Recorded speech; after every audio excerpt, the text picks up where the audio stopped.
Welcome. Welcome to the first Equity Strand feature presentation.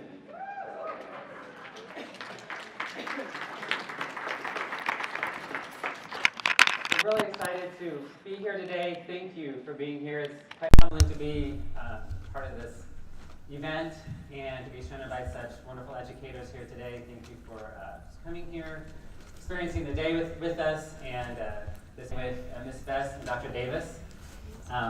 NSTA has had for many years the Equity Multicultural Committee, and so it's a committee that is very strong and always moves forward very well, and so this came out, the idea came out of that committee, and so you're part of the first experience with this. So my name is Eric Hadley. I'm the Ferguson Florissant School District Science Specialist, K-12.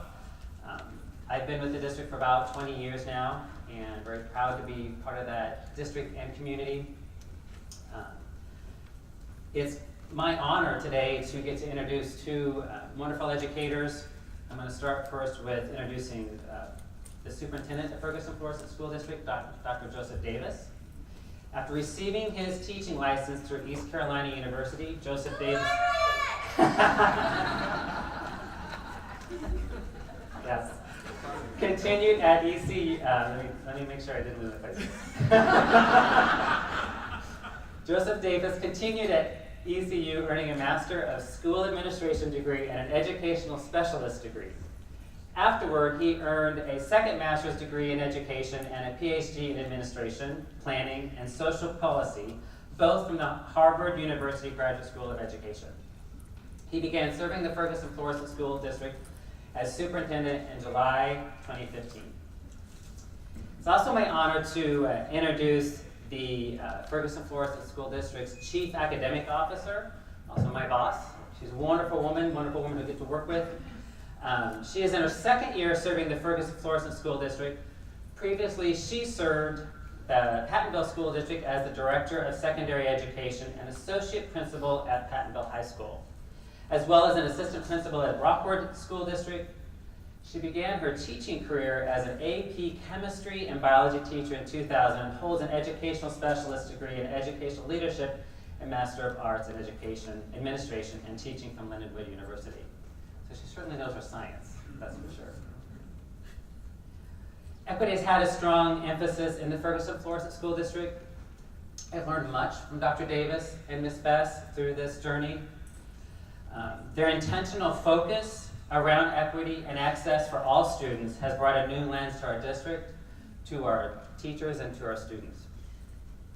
I'm very excited to bring this learning to our NSTA community. And with that, I give you the champions of equity, Dr. Davis and Ms. Besse.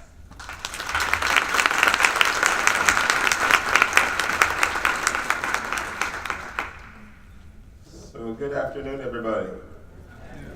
So where are the Carolina folks? Yes? Go Pirates! Go Pirates! So I am a North Carolinian. Forgive my voice, I'm a little hoarse this afternoon, but excited. I also will throw another caveat out there. I'm a math teacher. So I'm not a science teacher. These are some brilliant folks here, and so I'm just super excited about being a part of NSTA. So before we get started, I have a video that I will show you that I think will begin sort of setting the context of Ferguson as you may know it, and some of the work we've been doing over the last 4 years. I mean, at the end of my fourth year here, and going into my fifth year next year, and even more excited about the work that's going on in Ferguson, Florissant. So before I get started though, Tiffany may need this tool, so I'm gonna try to set it up for her real quickly. It's a call and response. You know what a waterfall sounds like? So so do me a favor and take your hands and just put them like this. And a waterfall makes a sound, like it's real nice and calm. So when you hear the words waterfall, waterfall, you say, okay? So I'm gonna practice it one more time. Good teachers always practice. Waterfall, waterfall. You guys are amazing. Y'all all get straight A's. So real quickly, we're going to show you a video. It's about 2.5 minutes. And I think it'll help sort of give you a little bit of context, and then I'll try to give you some more information that I think will set it up for Tiffany as she comes forward. So. Ferguson, Missouri has responded to the police shooting of Michael Brown, an unarmed black teenager, with outrage. While the Brown shooting was a catalyst for the protest, the roots of the community's outrage run deeper. Ferguson is about 67% black, but that's just not even remotely represented in its local government. The police force is 53 police officers, and only 3 of those are black. Only 1 of the council members is black. The mayor and the police chief are white. At the same time, Ferguson police have had a disproportionate number of run-ins with African Americans. In 2013, police arrested 483 black residents compared to just 36 white residents. So in many ways, what happened to Michael Brown, for a lot of the black community, represents what could be happening to them and their sons. You took my son away from me. You know how hard it was for me to get him to stay in school and graduate? You know how many black men graduate? Not me. Because you bring them down to this type of level when I feel like I don't got nothing to live for anyway. They're going to try to take me out anyway.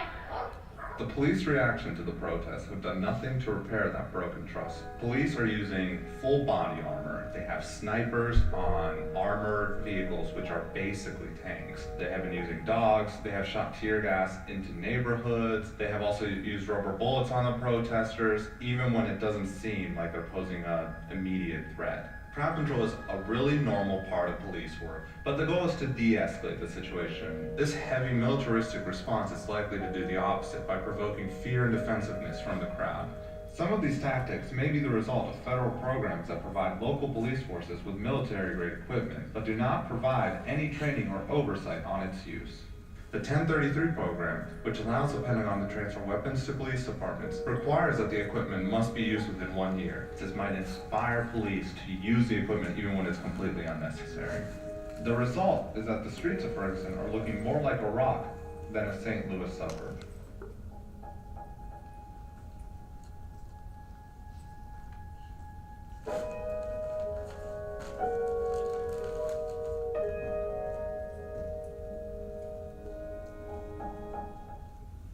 So before I get started, I want to acknowledge we have quite a few folks from our school district that are here, Ferguson, Florissant School District, and many of our science teachers in particular. My son's science teacher is here. I texted him and told him that he looked at his text after school. But just wave your hand, all first floor teachers and supporters. Awesome. So first floor has about 11,000 students, 25 schools, and we've gone through some huge restructuring that will most begin in August. But just to this video quickly, when Ferguson happened in 2014, a lot has changed since then. I'm going to talk a little bit about that. But the city was under a Department of Justice consent decree, and so we worked closely with the city of Ferguson to change some of the things that have happened before 2014. And I'm really excited about the partnership. My wife and I, we bought a house in Ferguson.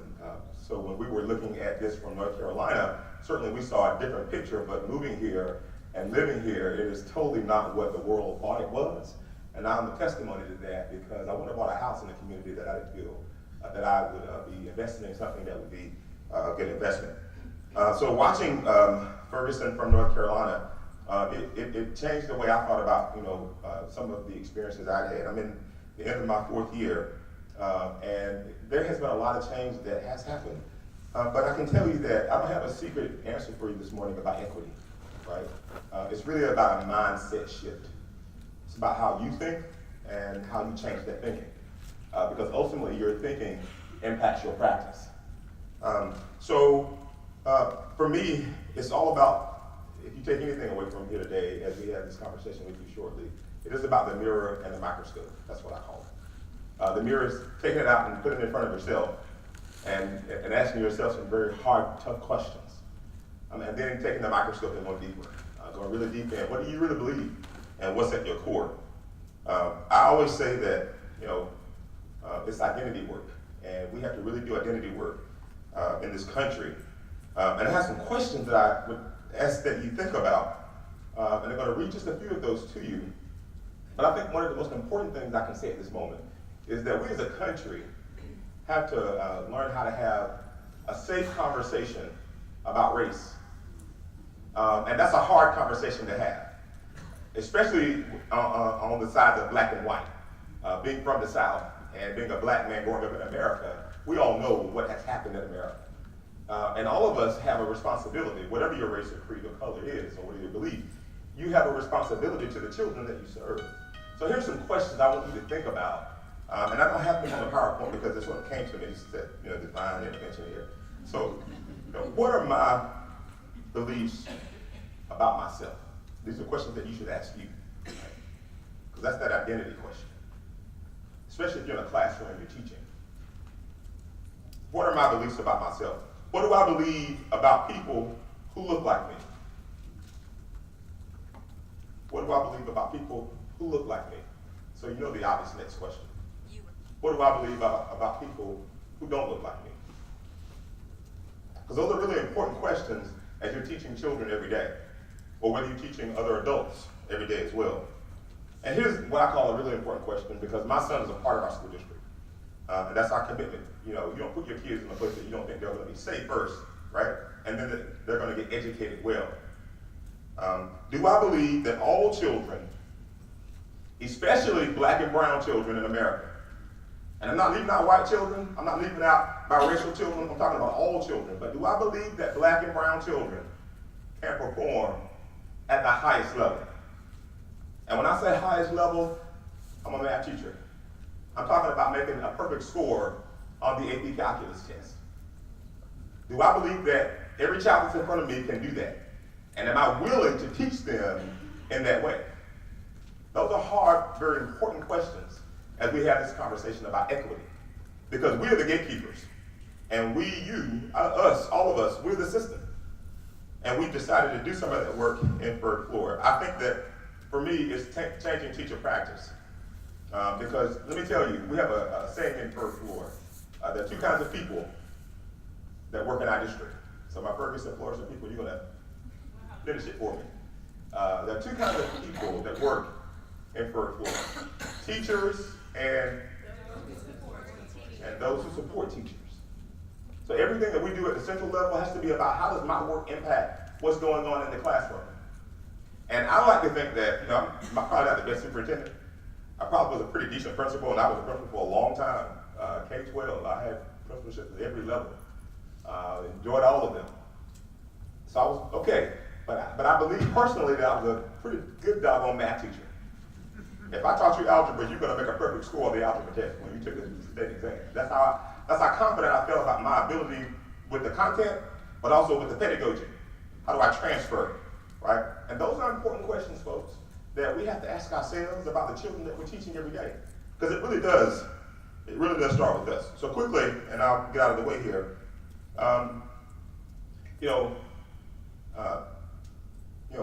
culture is paramount. You've heard the saying, culture eats strategy. And some people say for breakfast and others say for lunch. I say anytime. If you can't build the kind of culture you need in your school and your district, then all the strategies that you put in place won't work. And we have some very smart people. I mean, Tiffany herself, she's taught AP chemistry. I'm gonna make you a math teacher. AP chemistry and AP biology. Consequently, her husband Tim is here. Wave your hand, Tim. I even didn't know I was gonna do this. But Tim teaches math. He's a high school math teacher, so I got an ally over there. So that culture is really important. And so quickly, though, we always focus on content, high standards, making sure that students are being taught the standards, especially in classrooms where traditionally, if it's not sort of AP honors, rigorous courses, every class, standards alignment is critically important, and that's what we focus on pretty strongly. The other thing is that with good quality teachers and great content, and those two things interacting in the classroom every day with the student, that's a recipe for success. And we believe strongly in having great teachers and supporting teachers so that they have the ability to give our children what they need, all of them, whatever zip code they come from. So we started some really great programs that Tiffany may talk about some, especially around along the lines of science. But just quickly, we started a STEAM 6-8 middle school that opened up 2 years ago. You have to apply to get in. We have a STEAM 9-12 high school that will open up in August. We are at the last phases of IB authorization for one of our other comprehensive high schools. The other comprehensive high school, and both of them have about 1,500, 1,600 students in them each. We are going to be instituting AP capstone. And so we want, when I was a high school principal, and we had full IB diploma programs and certification programs in our school. And when I would go in some of my classrooms and do observations of teachers, I saw students writing at the level that I wrote on when I got in my graduate programs. And students can do it at the high school level, but it was esoteric. It was just for a small group of students. And we know few black and brown students are in those classes. And so you have to ask yourself the question when you go back to your schools, especially if you're at the high school level, or even at the middle school level. And for those who are math teachers, you know that at 6th grade, that's when the bottleneck starts, right? In 6th grade math. If you're in 6th grade advanced math, then you go with that group. And so look in your AP classes and your IB classes and see what the students look like. I want students taking these courses, but not just taking these courses and not doing well. It's getting the content and mastering the content. PLTW, AVID, MPK, and one last thing that we do, many more, is we work closely with equal opportunity schools. And that's really important because we've closed the AP enrollment gap. You know, what equal opportunity schools does is look specifically at your what they call benchmark group, and that is Asian and white students who are middle class, not poor white students, Asian and white students that are middle class. And we look at the rate at which they take AP and IB courses in your schools comparatively to your black and brown population to see where the gap is. And at one of our high schools, actually our biggest one, we closed that gap. So getting students in those classrooms is important, but what they get while they're there is more important. Because you know yourself, you can do all that work at the school level, but when the door shuts, there's a different story. And so we want to make sure that we're supporting teachers so that students get the quality of education they need. I want you to graduate with a diploma, but I want you to be able to do something with that diploma. I want students to be able to read well and write well and do math well and speak like nobody else, right? But it takes a lot of work. It just doesn't happen overnight. So quickly, I haven't even changed the slide, you know. Next slide. So as I get out of the way, Tiffany's gonna come on up. I will say this, that we've seen some gains. So the second line rather you see is APR. In Missouri, APR stands for Annual Performance Report. And that is your score that you get. And so you see that we've come a pretty long way. We, at 2018, got a 92.1%. So that's pretty doggone good, isn't it? And let me tell you, that's because of teachers who know what to do in classrooms and who have decided to do it.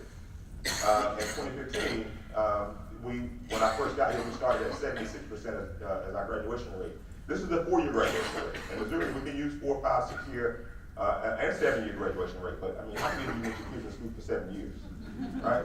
It's the 4-year graduation rate, and that's higher than the national average. It's not higher than Missouri's. Missouri's graduation rate is 88%, but we're coming for them. 100%, right? That's all children, because my son's there. Everybody's child deserves that quality, right?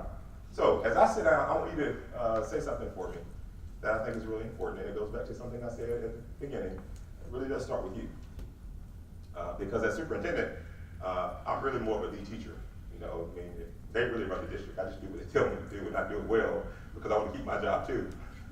But it really is about supporting each other and making sure that we understand what ought to be happening in classrooms, right? We've been good managers. I don't need good managers in schools anymore. I need good managers who know how to push instruction in the classroom. And I just want you to, I always say this to myself as I get up each day and do the work. And I say, you know, Joe, it starts with you. And so I want you to say, it starts with me. Because it really does start with you. So I'm gonna count to 3.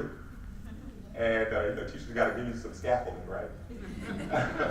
and on the count of 3, I want you to say that to yourself, that it starts with me. It starts with me. 1, 2, 3. It starts with me. Okay, and I don't want you to get loud, so I'm not gonna do like I do with my students, you know, see how loud you can do it. I really want you to internalize that, right? Because that's really important.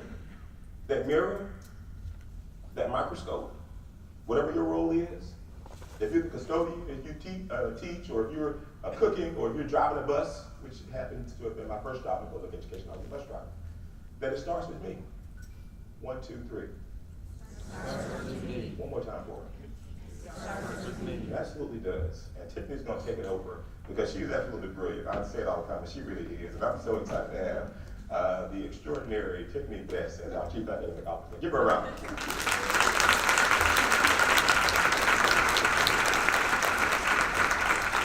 Thank you, Dr. Davis, for that introduction, and Eric as well. It's a pleasure to be with you this afternoon to talk about this thing that is looming around in the atmosphere called equity. And so, before we get started, I just want to loosen us up. It's 3:30 in the afternoon. You've been here all day. Some of you got up at 6 o'clock to get a book so you can get it signed by some really important guy named Scott Kelly. And that was really cool. So, in science, sometimes some of us are a little bit, weird. So I'm a little weird, and I'm just going to ask you to entertain me a little bit this afternoon. And Dr. Davis said I would do a little bit of call and response. So my first call and response is I say science, you say rock. Science, rock. Science, rock. Come on, y'all. We teach the greatest content on the face of the planet. When I say science, you say rock. Science, rock. Science, rock. That's what I'm talking about. So to get us started, I'm going to borrow from the Zulu tribe a word, Ubuntu. I am because we are. You see, the Zulu tribe believes that we are all connected by our humanity. Think about it. Being connected in our humanity.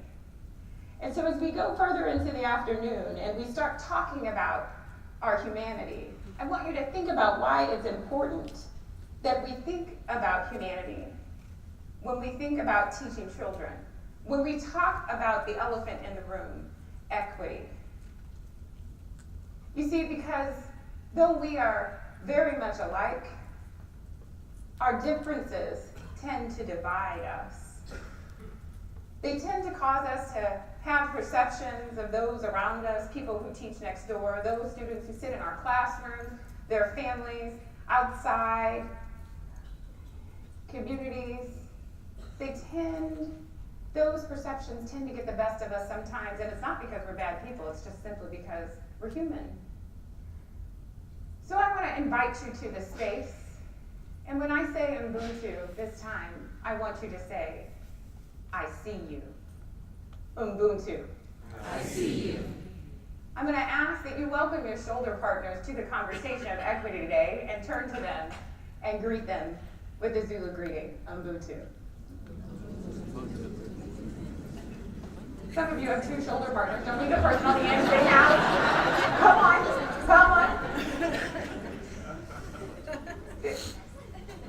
Did everybody get it, Ubuntu? And I ask you all to say Ubuntu. Ubuntu. And I too see you. So, remember, I'm going to be a little goofy today, and I'm going to ask you to take out a piece of scratch paper. It can be the back of your name tag, a little Post-it note, whatever it is that you have that you can write on. I'll give you a couple seconds to do that.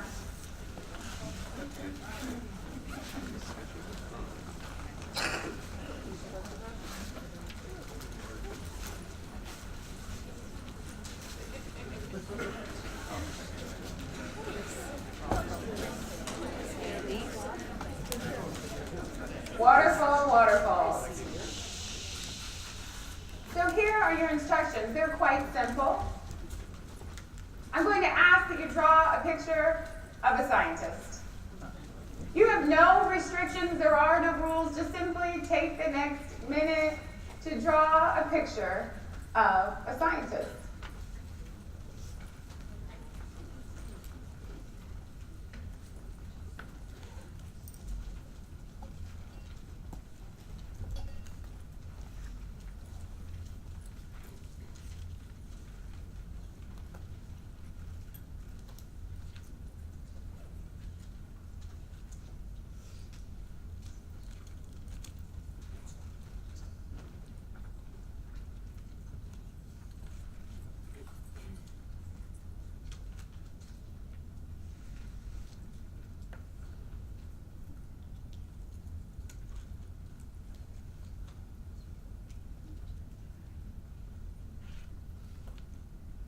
About another 30 seconds for those of you who might be wishing you had that old Punnett Square thing where it told you what kind of eyelashes they were supposed to have, hair was supposed to look, all that stuff.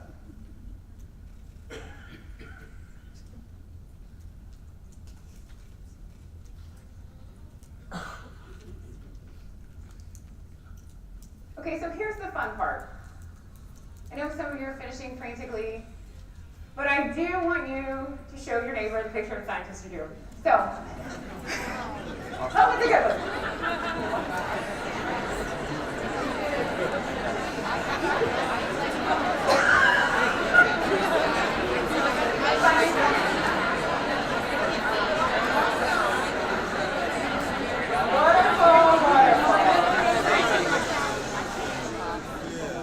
Waterfall. Thank you for indulging me. So as we go a little further, I ask you to take a look at the picture of the scientist you drew. If you're Adam, who works with me, you're funny and you drew a picture of me, which is hilarious. However, I want you to ask yourself the question, what does your scientist look like? Some of you said me, some of you said a girl. Think about it. Who does your scientist look like and why? Some said no one we would recognize. So let's talk about that a little bit. So in 1966, there was a study that was commissioned called the Draw Scientist Study, and it took place over the course of 11 years. And in that 11 years, it collected 5,000 depictions that children had drawn of scientists. And so they found some interesting information. Overwhelmingly, what they found is that children oftentimes drew pictures of scientists that resembled their own gender. So let me give you some stats, and listen carefully. At age 6, girls drew a picture of a scientist 70% of the time. Whoop, whoop. I'm really excited about that. By age 10, girls drew a picture of a female scientist only 30% of the time. By age 16, 75% of the scientists that children drew were men. I'm not against men being scientists. I have some colleagues in the room, quite a few. So I'm not trying to make the case that there is something wrong. What I'm saying is, some of you saw yourselves and some of you didn't. And that is what created your picture. So I wanted to show you a picture, the pictures that our kids drew. This particular picture was drawn by a 4th grader who happened to be an African American male.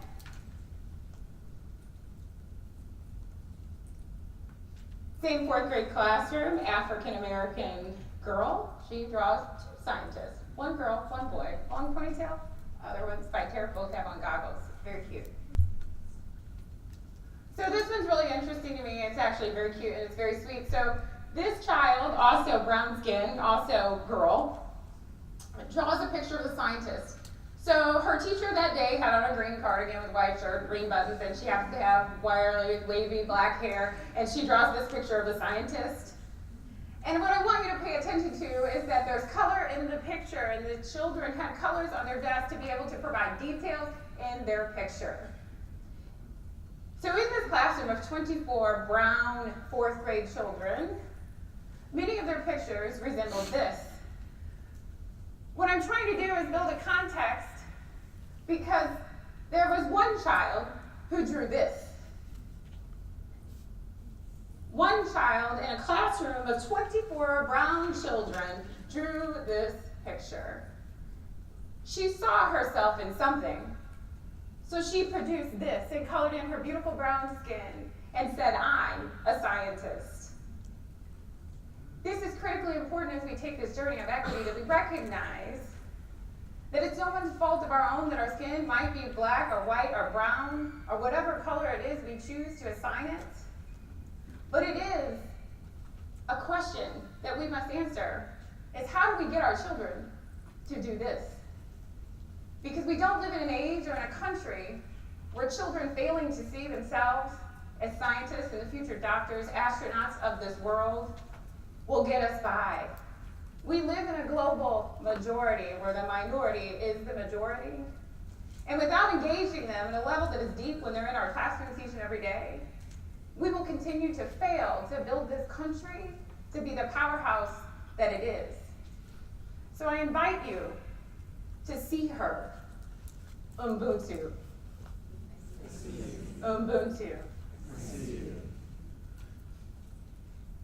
So I have two driving questions that I would ask you to consider as we go through the rest of the afternoon. Why is it not only necessary, but absolutely required that we engage in a discussion around equity when we think about the instruction of our students? And perhaps most importantly, what are the consequences of our actions if we fail to acknowledge equity as the other essential component in science instruction? Turn to your shoulder partners and spend about a minute talking about these two questions.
Waterfall, waterfall. Thank you for engaging each other in the conversation and the discussion. So I want to begin to frame equity, and Cambridge offers us a few definitions. The first one being the value of property after the charges are paid. The second being a value of a company divided into many equal parts owned by its shareholders. And I'm going to loosely propose that we work with a third definition, which says a situation in which everyone is treated fairly and equally. Fairly and equally, because somehow in education we have equated fairly and equally to please treat me the same. And there is no sameness when it comes to equity because, friends, it's about giving me what I need and what I deserve. So we're going to work loosely with the third definition as we go throughout the afternoon. Well, that was a little early. So here's the thing. You know, we all went to school and we all got these things. Give me a whoop whoop if lesson plans are important. Give me a whoop whoop if you really had good classroom management, made your life a little bit easier. And if technology works when technology's supposed to, whoop whoop, that's also real good, right? So here's the thing, all those components are structural and operational in nature. And I guess something I would ask you to reflect on is how many of you, as the teacher, educator, principal, coach, whatever role you serve, believe that because you work in a school, it is you that has the single greatest impact and the highest level of responsibility and accountability to the success of children. Somewhat rhetorical in nature, I know. But I have to ask you if something is missing. To ask if something is missing, because we can have the greatest lesson plans in the world and we can feel incredibly responsible, and when everything works right and the kids come in and they do what they're supposed to do and everybody leaves, we call the day a success. But I'm going to offer that we need to take a look at some data in America's schools, and the data on the screen is from 2015, and I know I have some math friends in the room other than Dr. Davis and my husband. Because Mr. Williams just walked in and he used to teach math too. I'm going to offer to you that when you add up the percentages on the left-hand side, you're going to see that 51% of our children in 2015 were being taught by white teachers and served by white principals. And I am not suggesting in any way, shape, or form that it is your fault. There's no shaming and blaming in this work of equity. It is just simply presenting what is fact and thinking about the pictures that the children drew and who they saw So let's talk about what it looks like now. Today, when we live in this country, the so-called melting pot, 82% of the teachers and principals serving our children are white. In 2017, 14.6 million school lunches were served every single day. 12.4 million of those lunches were served at a free or reduced rate price. 13% of our children were identified for special education services. And something that continues to plague this country, our Black and Hispanic children continue to be suspended at higher rates than any other group of children, predisposing them to the school to prison pipeline. You see, equity is a journey, not a destination, yet some of us have ascribed a destination for our children, because I'm going to tell you today that education for children should also be a journey, not a destination. But when they show up, some of us look them in the eye and secretly define who they are and determine where their destiny is going to be, and they haven't even said, "This is me." I assure you, none of us do this on purpose. We're humans. It's part of our humanity. But we must deal with it if we're going to get through it. This country deserves it, but more importantly, our kids deserve it. So I'm going to propose to you that equity is the necessity that is missing from our instruction on a daily basis. Michael Eric Dyson, in his foreword in the book that Robin DiAngelo wrote, White Fragility, says, race is a condition, a disease, a card, a plague, original sin. For much of American history, race has been Black culture's issue. Racism, a Black person's burden. It's not about shaming or blaming. You can put poverty or gender, whatever it is you'd like to substitute. And I know it's tough, because I too have stood before children and made the same assumptions about what their future should be and who they are. And sometimes they look like me and sometimes they do not. But we must lay equity on the table as the other component, especially when it comes to science instruction.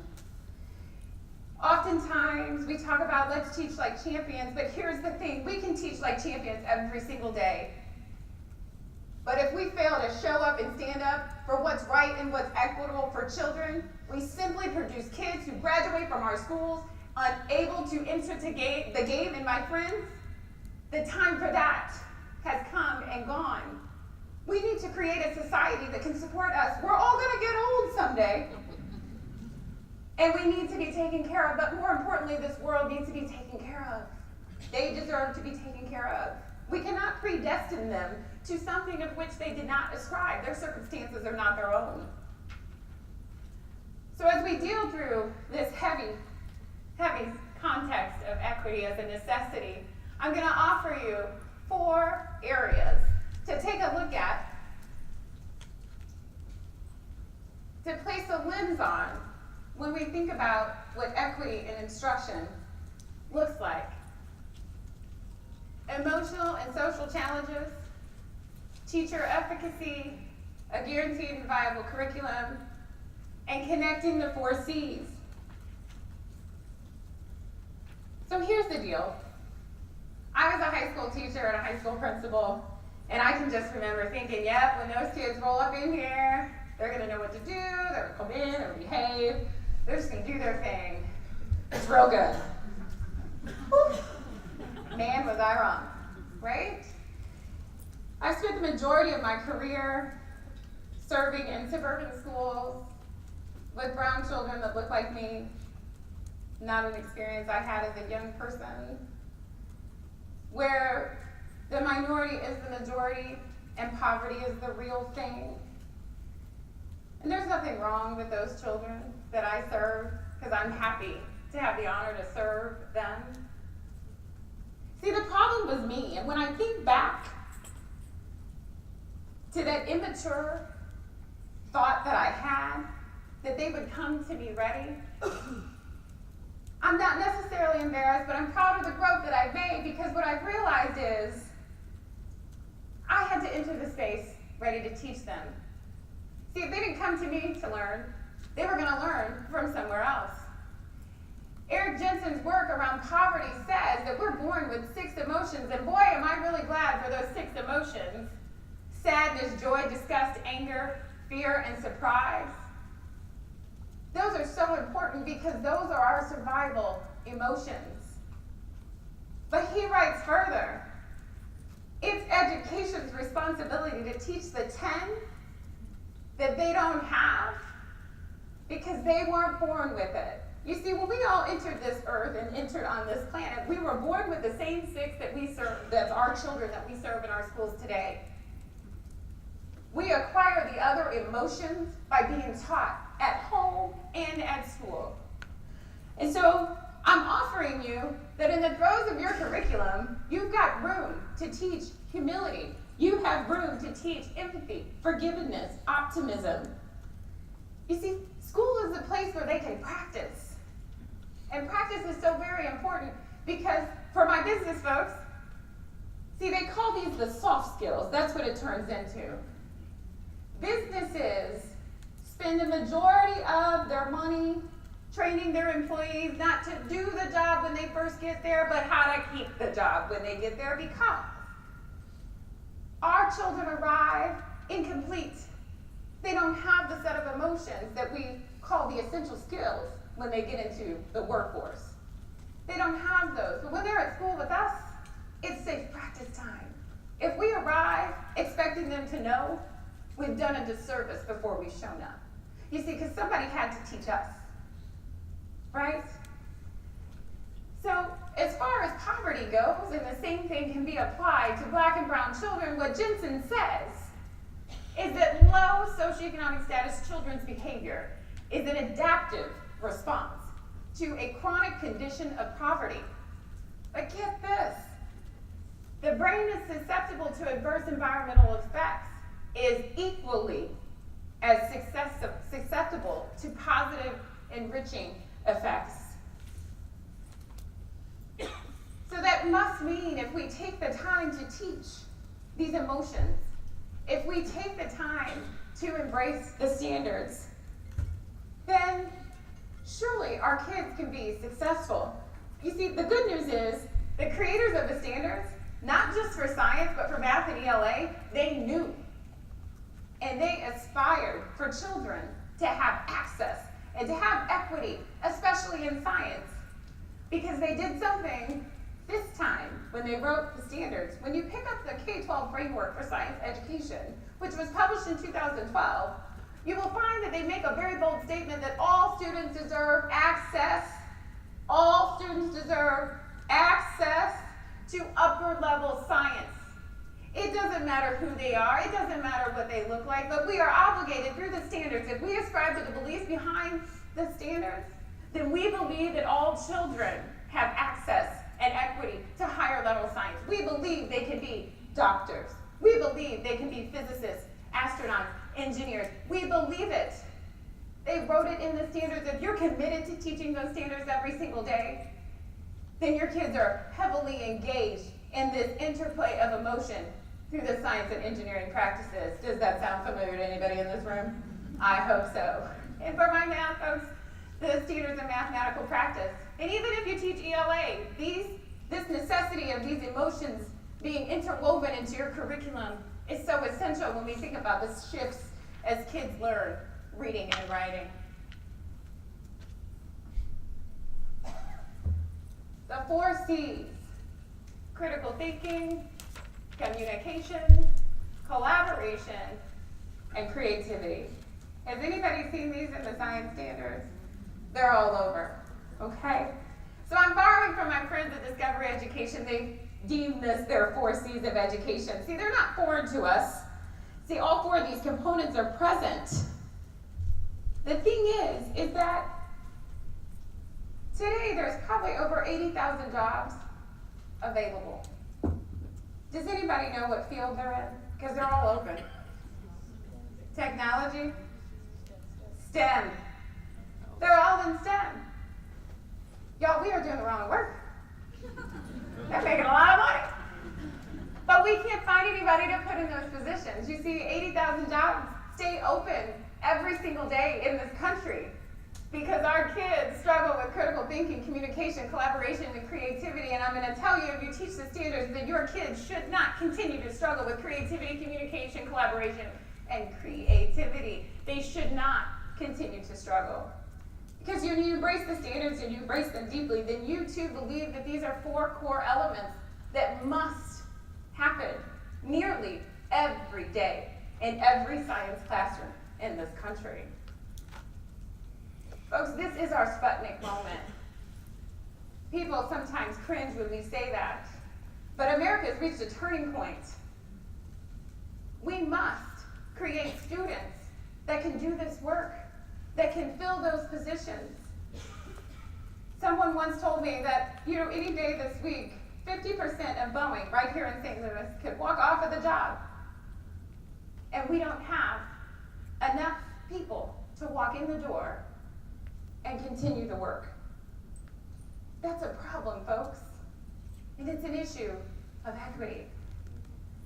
But you see, it all begins to pull together. Because teachers do this amazing thing, and they have this high level of efficacious behavior. When you work together. A lot of y'all call that PLCs and data teams. And here's the thing. The interplay and the dance that happens between you and your curriculum and your teacher friends and your colleagues and your PLC and your principal, this dance that happens builds teacher efficacy. And what we know is that through John Hattie's work, nearly 4 years of growth happens when teachers engage in efficacious behaviors designed to improve student achievement. What do I mean? I mean, when we sit down and we look at a high-quality assessment and we say, man, those kids really rock that, but why? Or, oh, my kids did not do so well, but why? And here's the key. We turn the conversation to ourselves as adults, because that's what efficacy is about. It's not about the homework that we sent home that didn't come back. It's not about the mom or the dad that didn't come to parent-teacher conferences because they were working. It's not about the principal who didn't discipline the kids. It's not about any of that. Because my friends, I'm telling you today, when equity's on the table, you realize that those are things you cannot control and won't ever be able to control, so you have to let them go before you enter the schoolhouse. Because to fail to do so is to continue to look at your children and say, you can't, and you don't deserve it. When we have teachers who ascribe to efficacious behaviors, we know we can drive student achievement through the roof. We'll fill the 80,000 jobs that stay open in STEAM careers every single day. So what am I telling you? I'm telling you that you have the power to change the game for kids. You have the power to embrace equity and leverage this as a tenet of your instruction every single day. You can impact poverty.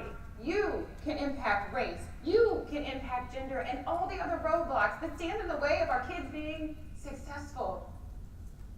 You can call it out in each other. When we hold each other accountable as professionals, not because we don't like one another, not because it's easy, but because kids deserve it, we increase our efficacy, therefore we increase student success. But teachers cannot do this work alone, and neither can principals.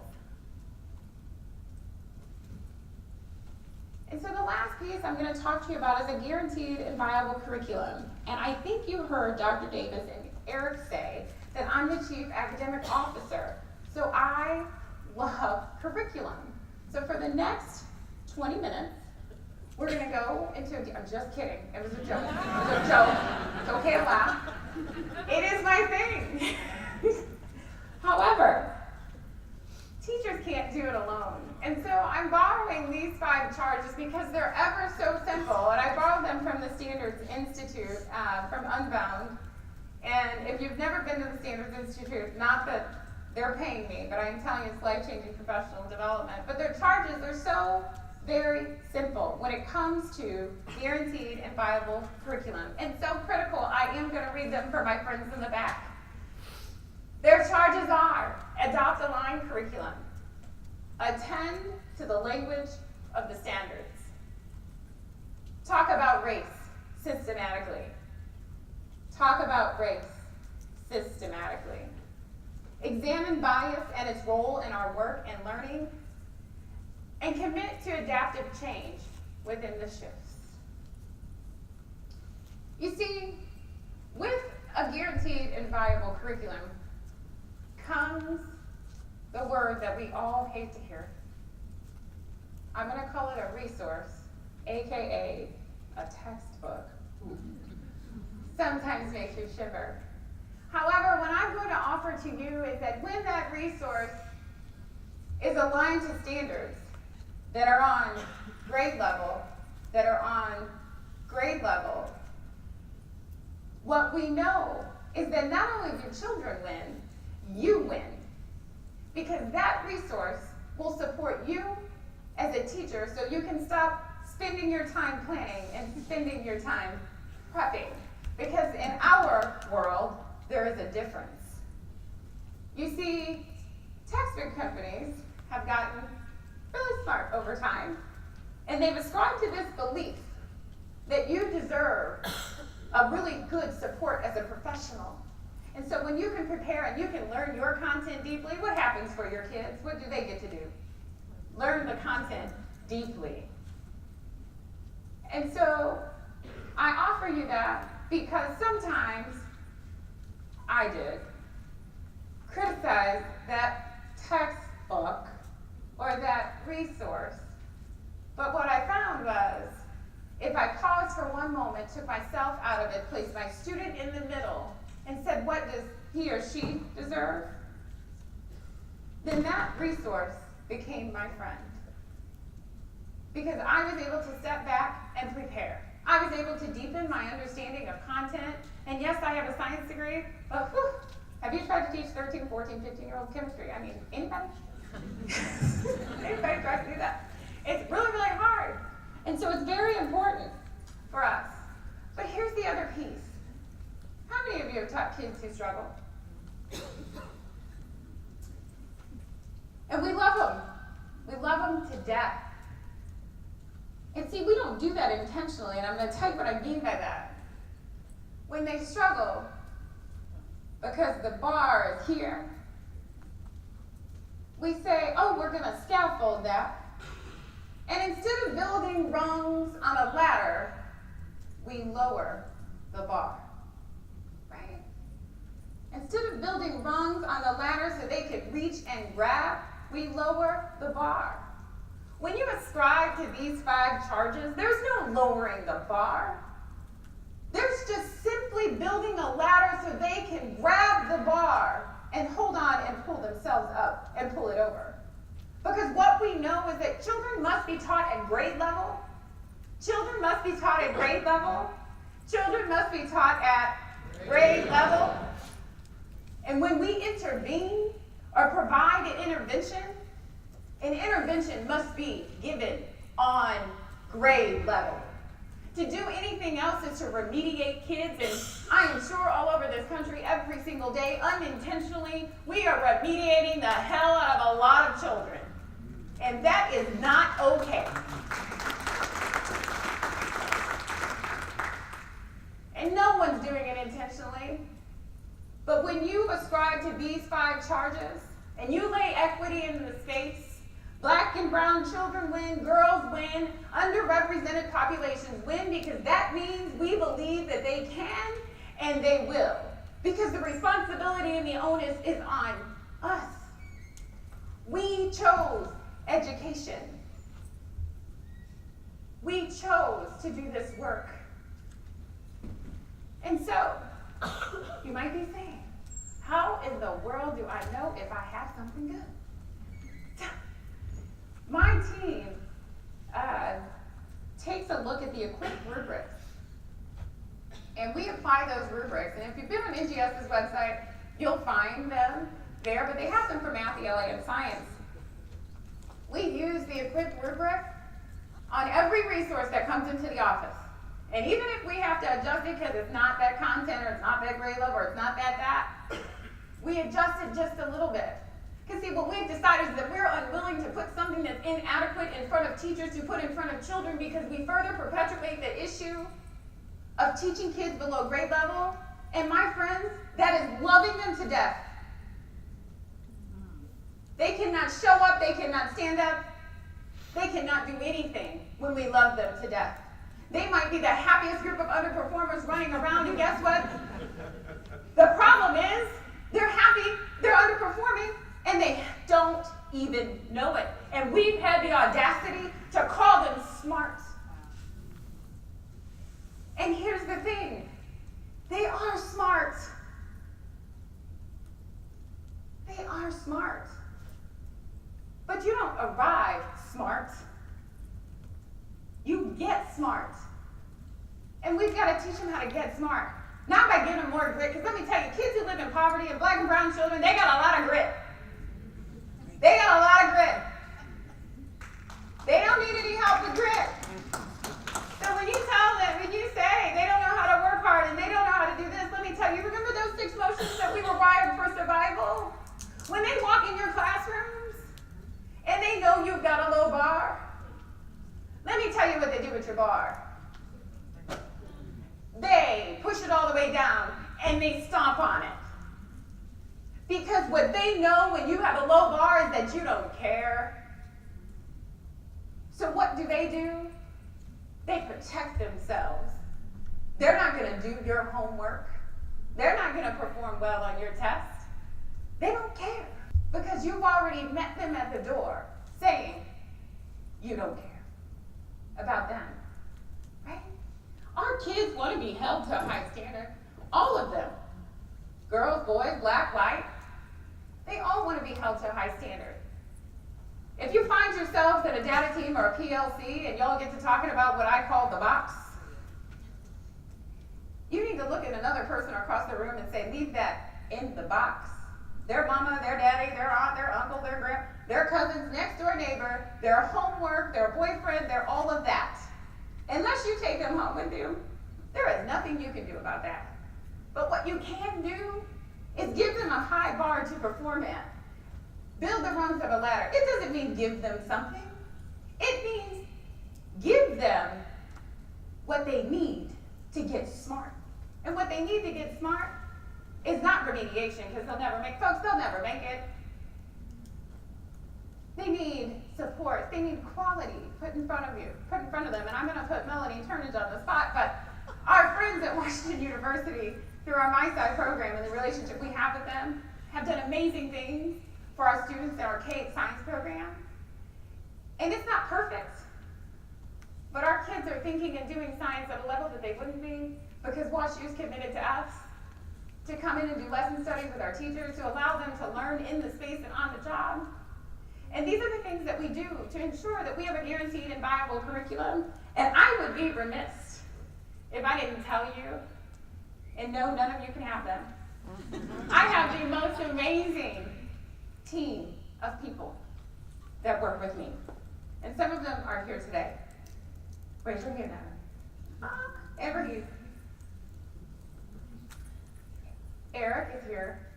Raise your hand, Eric. And a ton of other specialists, and Dr. Davis already recognized some of our first floor family, but this work does not get done alone. And it's heavy work, but it's work that has to be done. Because fortunately or unfortunately, whether you chose to live here or you choose to stay, kids who live in poverty, who are black and brown, who may look like you or don't look like you, there are more of them than there are of us.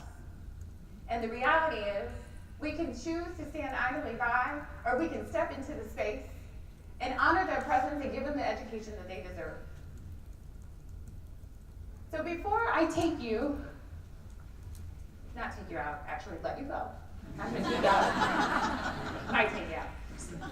I'm gonna ask you if you will please indulge me and close your eyes. I'm gonna tell you a story, but I'm gonna ask that you do not go to sleep.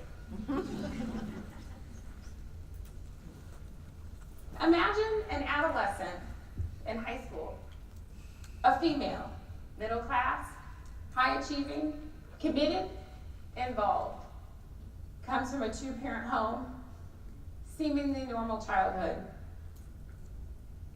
Performs in the top 2% of her class, is one of 12 minorities in a school of 1,200. She has aspirations of going to medical school or becoming a teacher. Eager. She reports these dreams to her counselor, who says, "You'll never make it. You'll never attend a private university. And if you do, you're likely not to make it to graduation. People like you, they don't do that." Defeated, temporarily, she walks out of that office remembering 3rd grade, where her teacher put her in a low reading group. You can see where she went to school, if you were gifted, you were identified at 3rd grade, according to your reading score. Couldn't be the line leader, never was student of the week, couldn't so much as erase the board, sat in the hallway during social studies. I mean, who really cares that that happened in 1986? Not to be defeated, she returns to school and demands that her counselor be changed. She meets Ms. Kazmarzik, who welcomes her into the office and says, "You have the pick of schools that you want to attend. They'll be lucky to have you. I have your applications. They're waiting. Please open your eyes." In 2000, I graduated with honors with a Bachelor's of Science degree from St. Louis University. I returned to my high school, determined, once again, to show Ms. Kazmarzik my degree, and my former counselor, who was also my biology teacher, that I indeed had made it.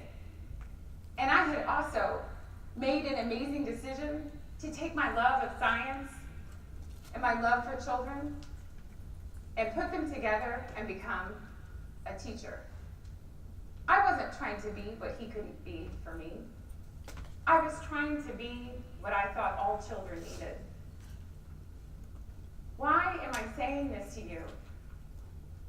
I'm saying this to you because all of our children, every single one of them, has to have an equity warrior. I needed an equity warrior. We all, at some point, need an equity warrior.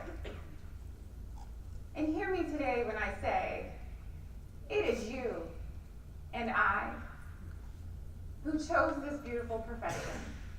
And it is you and I who are the equity warriors for our children.